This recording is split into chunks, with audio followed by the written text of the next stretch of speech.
தமிழ்நாட்டில் கொரோனா தொற்று இரட்டிப்பு.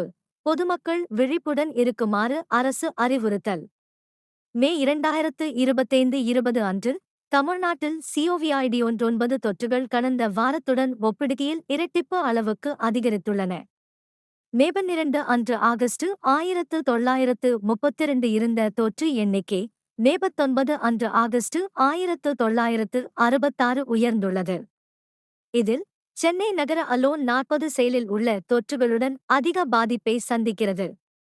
இந்த அதிகரிப்பு JN.1 எனும் புதிய வைரஸ் வகையின் பரவலால் ஏற்படக்கூடியதாக கருதப்படுகிறது. இது சிங்கப்பூர் மற்றும் ஹாங்காங் போன்ற இடங்களில் பரவலாக காணப்படுகிறது. அரசு அதிகாரிகள் தற்போதைய சூழ்நிலை கவலைக்கிடமானதாக இல்லை எனவும் மருத்துவ வசதிகள் முழுமையாக தயாராக உள்ளன என்றும் தெரிவித்துள்ளனர். அதே நேரத்தில் பொதுமக்கள் முகக்கவசம் அணிதல், சமூக இடைவெளி பேணுதல் போன்ற முன்னெச்சரிக்கை நடவடிக்கைகளை கடைபிடிக்குமாறு அறிவுறுத்துகின்றனர். இந்த நிலையில் பொதுமக்கள் விழிப்புடன் இருந்து அரசு வழிகாட்டுதல்களை பின்பற்றுவது அவசியம்.